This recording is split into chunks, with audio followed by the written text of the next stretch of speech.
From Tampa, Florida, home of the big, fat, greasy bitch, it's the Bubba the Love Sponge Show. And now, here's your host, Bubba, the Love Sponge. Lummy, we got Alex Stein standing by. We have so much to talk about. I don't. In fact, I feel I almost feel like I shot my load during the pre-talk, like the 4 minutes that I was talking to Alex before air.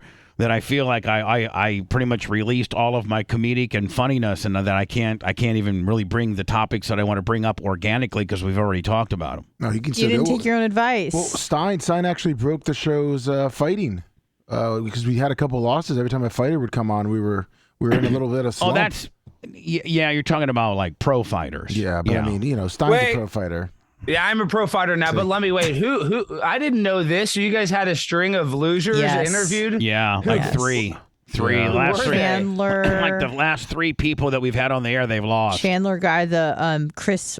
The girl. Weidman. I think it was Chris Weidman who his fight he had like just an awful broke his leg shin. injury. And then like remember his leg disintegrated. Chandler, what's his name? Something Chandler. He's like 5'8", he adopted a little black kid. And he lost. And then remember the karate hottie? Yes, she lost. He had her on Karate 2 times. Oh, and then Arroyo's guy lost. Yeah. Yeah, like we're 4 like or 5 people. we're like 0-5 right now, and you're bringing our percentage up. You know, Thank you. I reversed the curse, but hey, I have to be honest. Reverse the curse. I like that. Let me just have the platform for 1 second. I would not have won that fight if it wasn't for Bubba. And I'm not trying to kiss your butt. He was on the apron. He was yelling. He was telling me to keep my hands up. He was way louder than my trainer. And honestly, when they tried to screw me at the end, if it wasn't for Bubba saying, hey, look, you're not going to try to screw him, I think I would have gotten screwed because I was the bigger guy. There was a screwing coming. I'll tell you that. Until they knew that I knew there was a screwing coming, there might have been a screwing. It got real bent out of shape. It's on the video, too. Yeah, they were been out of shape, and like even his trainer after. Listen, I'll say it was a close fight. I'm not an idiot, but his even trainer said I pushed him around all fight. I had him, manhandled. Listen, there's no way to score that fight that you didn't win. Like he may have gotten lucky and maybe got one round, but you dominated for 2 and probably won all 3. There was no way to screw you out of there. So when I've already infused myself up on the apron, I'm probably where I'm not supposed to be because I want to see what's going on, and I can hear the referee comes around and says Harrington, and then Jason Ellis says, I gotta give Jason some credit, even though he kicked me out. Like I'm just telling you, he says, I can't do his Australian accent, but he's like, I don't know, it seems like Stein, might have got a little bit better of him. I don't know, but I could. Then he says, but I can go Harrington. But he was trying to he knew it'd be a screw job, and then I'm like, oh no, hell no. Are you kidding me? And then the fighter, Harrington, comes around and he's just like, ring the bell, let's go one more. And I'm like, bitch, you got your ass beat. And now you're asking for another round? No, that's not what the agreement was. It was a 3-round. It was advertised as a 3-round. The commissioner here says it's a 3-round. And then the commissioner, he's like this little Vietnamese guy or something like that, Asian guy, kind of like a Hispanic Asian dude. Yeah, he was like an Asian mix, Asian hybrid. Let's call him a hybrid. Yeah, fusion, whatever. He was a fusion hybrid, and teeny tiny little guy, and he turns around and he was all blessed. He dressed in black, and he goes, I'm not going to allow that to happen. Your guy won. So then I tell Cocaine Hank, we won. And Cocaine Hank, I don't know if he does another bump or not, and so until then, if they had not known I was listening and going to cause an absolute, I would have jumped in the mic and grabbed the microphone and gone crazy. Had they known, I think I might. You won it. By all accounts, this is not a favor from me. This is just I happened to have your back and was bird dogging for you because they were going to screw you. You won that fight fair and square, but they were going to at least try to make you go one more round. And what was BS is like is they picked the judges, they picked Jason Ellis, and Jason Ellis, when you watch the fight back, the commentary, he would never talk about when I landed a good punch. So if you listen to the fight, they're like you hear Jason go, "Oh, Harrington with an overhead right," and then and it was me that was throwing the right, and or maybe he did get one, but then you peppered him with three nice jabs and maybe another one, and he wouldn't say anything about that, and then maybe Harrington would sneak a little something, and he'd be like, "Oh, and Harrington gets a little one," Harrington would get the little thing. He'd be like, Harrington gets the one in, and it would be it was just it was everybody against us. Deal, and then the crowd, they hated you. Oh, they hated because it's all Luis Gomez's crowd, so they want the underdog. But here's the deal: Luis Gomez should realize I didn't really promote that this hard. I just kind of, in fact, I said I don't want people to go because I thought you said that multiple times. You said, "Oh, don't even worry about this deal." And I would say that 30 to 40% of the crowd was Bubba Army, I would say. Well, we had, at least on our side, we had probably 35 Bubba Army for sure, and that was about the only fans I had. I mean, I had some fans scattered throughout, but hold on, you had a nice posse though too, boy. And we were loud. We were loud for you. The best, yes. And then how we were all in the green room celebrating. I mean, that was so much fun. That was some of the most fun I've ever had in my life. I'm not exaggerating. The next time you fight, tell Cocaine Hank just to stay on the ground and do his little Johnny Rah-Rah deal. And you tell your boxing manager who, just listen, you stay down there. And me and Rob Kahn will be your cornerman. We'll have a bag of ice for your back of your neck. We'll have cold compression for your face. We'll have cold water for you. And advice you can actually use. And Rob will re-Vaseline you because you're allowed to I didn't know this, but you're allowed to re-Vaseline after every nobody re-Vaselined you, and then Rob will tell you, we were the ones telling you what you won because of that constant jab that occasionally opened up the right. Yeah, and you were the one that said, hey, hit the jab, keep your hands up. Because the only time he ever got me is when I put my hands down. Yep. So no, I'm telling you, it was all because of you. And I think they're going to do it in Tampa again in a year. So I'm going to fight Harrington again. Oh yeah, you'll kill him. You will kill him. Next time I'm going to be in way better shape. But this is the other thing. You look good though. No, but honestly, how much did you lose? Because you looked way thinner now. As bad as hard as you are on yourself. You looked pretty damn good. Would you lose like 30 pounds or something? At least right at 30 pounds. But this is the thing: is my cardio for my legs were great. I was running. I was doing a mile. I was running 2 miles. Fighting. That ain't fighting. I know. I need to hit a bag. That's what I'm saying. Here's what you need to do, honest to God. And I talked to Rob about it, and Rob was like, "Listen, in order to prepare for if you're fighting a fight that's 3-2. Were you guys 2 minutes?" Yeah, 2 minutes. Three 2-minute rounds. Then a month out, you're sparring 3 3-minute rounds every day. You're having that fight every day and like a guy that's really that's trying to not hurt you, and you both have headgear on, but is trying to snap you, and it's under real live conditions, and you would have had a month of that. So then you train for a month. You're training 1 minute more than what your rounds really are. You're training 3 3s instead of 3 2s. So you're just, you're $1 million when you're out there. Well, I actually did do a lot of sparring, and we would just do 2-minute rounds because that's what we were training for. Now looking back, we should have added the minute. But or at least 30 seconds. 30 seconds. But what I'm saying is once we got in the ring, it was totally different. My adrenaline was different. I don't know how to explain it. Like in the sparring, I would purposely, I'd be tired, but I said, I'm not going to sit on a stool. When I get in the boxing match, I don't care how tired, I'm going to stare him down. As soon as that first round came, I was like, where the fuck is that stool? I got you. That's what I was Where the heck Hank? Yeah, sorry. Where the heck is that stool? I was tired. So I don't know. Rob Kahn's the one that had to bring the stool out for your corner guys. Like, I don't even know if they know what the hell they're doing. I told him I don't want the stool. I'm going to stand there and look at him. Well, luckily Rob was right there. Rob was like, listen, the longer he stands, the more. I mean, it takes energy and muscles to stand. Well, and then you start building lactic acid in there. So if you can rest your legs for 52 seconds, that's 52 seconds that you're not having to stand. It's strategic and re-Vaselining your face too. Well, what I'm thinking, the re-Vaseline would have been big. So what I'm thinking about doing though is I'm taking tomorrow off, and I think Friday I'm going to go get back in the gym, see how I feel, spar a little bit.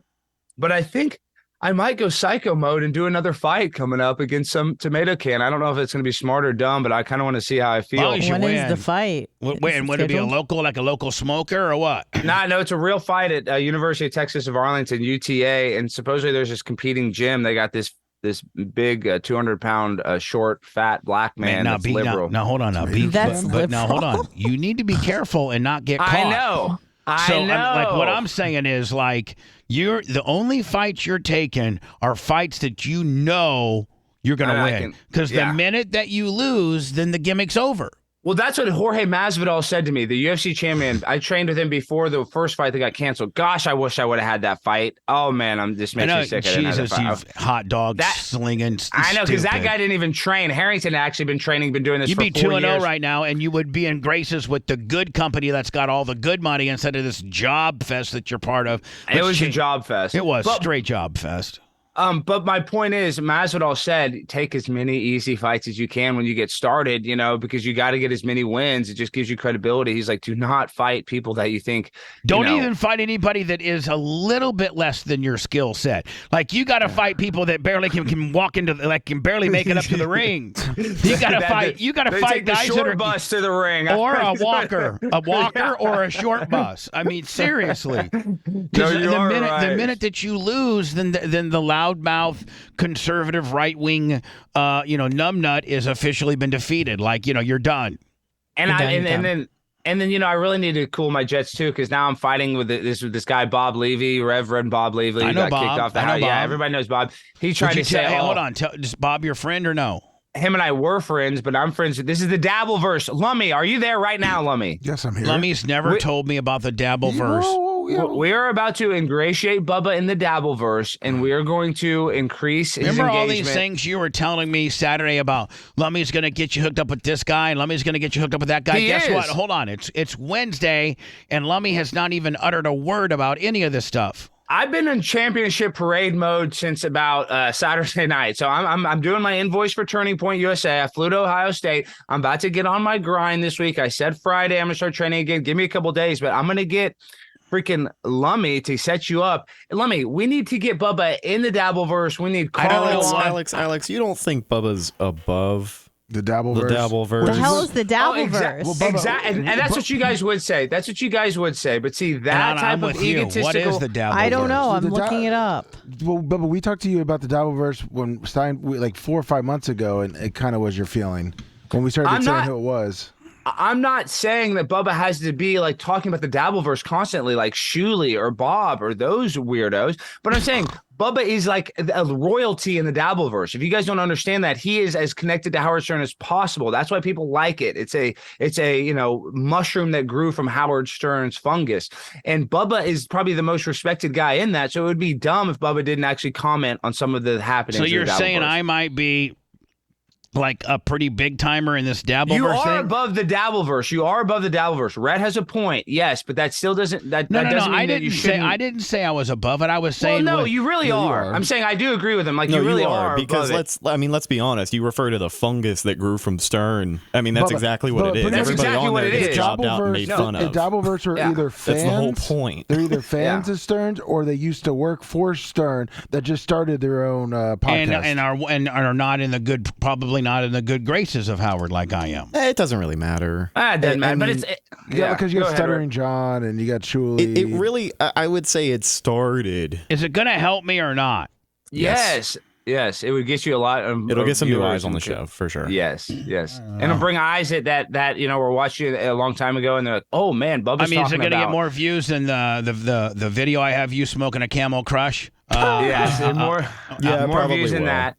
This is what you need to do: is you need to either get Carl on or you need to get Stuttering John on, and you need to just talk to John about it, because these people micro-analyze everything Stuttering John does, from when he has food in his tooth to when his house doesn't have any furniture in it to whatever thing he lies about. Like Stuttering John made a bet with me that the Braves are going to win the World Series. The Braves lost, didn't he? Owes me $100. He blocked me on everything. So now constantly people are tweeting at him, "You owe Alex Stein money. You owe Alex Stein money." So it's all kind of like little hinky jinky stuff, but it's so interesting. Hi, it's Bubba the Love Sponge, and now I'm dabbling in hinky jinky stuff. That's right. Yes. Venmo, Well, it's like Stern PayPal, Fan Network. No, let me finish saying. Venmo, PayPal, or Cash App at the Bubba Army for the best of the hinky jinkies, ladies and gentlemen. Hey, that's how far I've fallen. Kevin Brennan begging for goddamn hinky jinkies, first one of the day. Bubba, Kevin Brennan, the villain of the Dabbleverse, gets $1,000 minimum in super chats 5 days a week. Kevin Brennan was just on TMZ like a week ago because he made a passive tweet about Matthew Perry. Like that's the most exposure he's had. Yeah, probably but that's ever pretty had. It doesn't matter though. I will Go tell watch you this, his man. streams. I will He's tell you making this. money. I will tell you this, man. It was pretty ballsy what he did. Yeah. It was pretty pimp. I mean, you have to have some balls to tweet what he did. Yeah, and he has people on his stream giving him money. I mean, listen, we all need a super chat here or there. Let's not act like we're better than that. And that's what that whole entire ecosystem is based on. But hold on, chats. is it based on not liking Howard? Because I love, like, I'm not going to say anything bad about Howard. And you shouldn't. But do you remember the Stern Fan Network? Yeah, you remember it was all hate, and then somehow I guess Howard either paid Mutt or whatever, he took it down. But now that ended up becoming the O&A subreddit. Now it's the Dabbleverse subreddit. So it's all those people. So it's a very toxic community. And you got to make sure. That's great, Hannah. He's trying to get me into a toxic community. Yeah, that's sounds great. like it. But pretty much when they give the super chat, that's what it's usually questions or comments, and that's what they read. You have to read the super chat. If not, you're not going to get any more money. All right, well, I don't read super chat. Well, that's where the money comes in. And We'd it kind have of to directs the consider show. doing that. Yeah, so if someone asks a question, you have to read it out loud. Oh, It's a very interactive show, Yeah. which I think you would like. That's why I think Bubba's kind of above that because we do an actual show. Like I agree. You know, I try to watch agree. a lot of those shows. I don't do Johnny Q&A. I try to watch a lot of those shows, and the first 25, 30 minutes of the show is just super chats, and it's pointless stuff. But you guys are you're using the stage, putting a new podcast studio. Bubba could do a 1 day a week YouTube show or 2 day a week YouTube show where he just reads the super chats like that, or he has on somebody from the old Stern era. It would be, look at what Shuli's doing. Shuli was dead on the vine. He had 14 viewers on his Twitch channel, 20 viewers on his YouTube. He started talking about Stuttering John every single day. Now he's getting 1,500, 1,400. He's totally revamped his whole thing, started a new gimmick network, all because of the Dabbleverse. Looks like we'll go ahead and book Stuttering John next week sometime. Well, so I think Stein wants you to do another show, Bubba, kind of like Joe Rogan was telling you. So he wants you to add to your schedule another hour I know, show. but like maybe one time next week we can do my regular show, and then like at noon we can do a Dabbleverse show, and it'll be me interviewing Stuttering John. Shuli, and you need to have on Shuli and Stuttering John, not together. They hate each other, but you need to have them separately. Like 1 week have Shuli on, 1 week have Stuttering John on. Right. The next Carl. week have Carl from Who Are These Podcasts. You don't need to go all the way in. I'm not saying you need to make all your content. Don't need to be like them. But what if my show about the Dabbleverse is I don't understand the Dabbleverse? Well, then we can get you'll learn it quick. We can get we can get Cardiff, the potato on. He's now is the Dabbleverse like just like a forum Cardiff among, is like a big Bubba fan, in Reddit?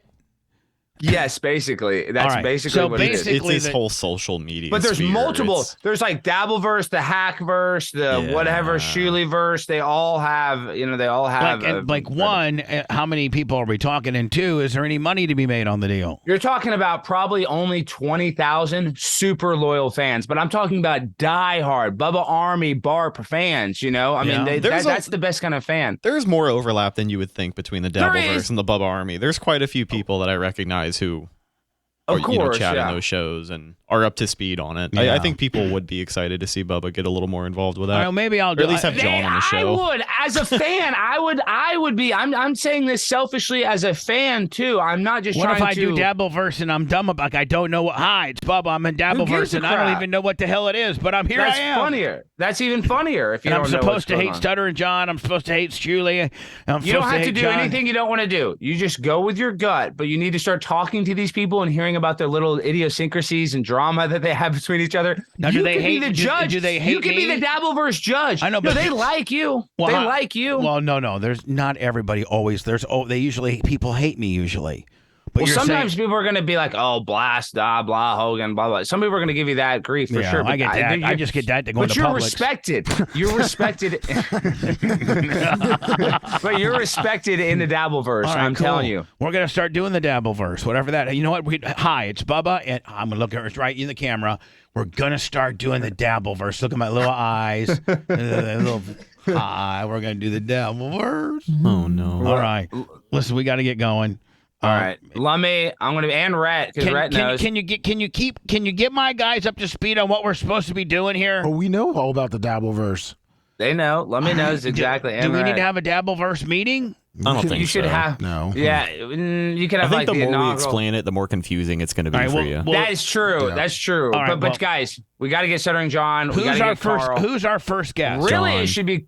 It should be Carl then John. It should be Carl because Carl can kind of explain it, and he has listened to the show. Yeah, he'll work you in. Yeah, Carl respects you, but the problem is if you have Carl, then John might not come on. That's true. Good point. So you should technically get John on first. I've already had John on, so if I just do I if you tell get Carl on first and then you get John, his guard's going to be Hold up. on, but if I tell John that I'm interviewing him for the Dabbleverse, is that going to scare him away? Yes. Yes, I would just say I would say you want to bring him on and just talk to him. Because I've had him on just my regular show. Let me say the last thing. When Stuttering John really was getting hit hard by the Dabbleverse, he went away for a year and then became a substitute teacher. He just couldn't take it all, the hate. But then he said, listen, I can't be a substitute teacher. I'm an alcoholic, basically. And he decided to jump back into the Dabbleverse and start creating content so they can comment on him. And now he's doing better than he ever has. He's making, according to him, he's making $8,000 a month, which I think that's $100,000 a year, according to him. That's great. Yeah. So anyway, we're going to book John. Okay, we'll book John. They'll just do that. You got it, and then Shuley. You need to have Shuley too. Okay, I appreciate Maybe start Heat with Shuley. Oh, I already did that. I feel like my friendship with Alex turned into interviewing. From now, he's a booking agent for people. Yeah, for the John. I am a little bit. Yeah, I want to help produce the show. I'm a Cheaters producer. You know that. I do. You know. I mean, Stein bought Stuttering John a bunch of equipment that he didn't even hook up. I bought him a webcam, a Logitech a professional microphone. And he couldn't even plug into his computer. He's such an idiot. All right, Alex, I'll talk to you privately because I want you to give me some questions. You know what I'm saying? Oh yeah. I'll get you all set up, and I got the crew. I'll be talking to Lummy. All right, man. Thank you, buddy. Thank you. I wouldn't have won it without you, Bubba. Appreciate you, buddy. This is what hell sounds like. You're listening to the Bubba the Love Sponge Show.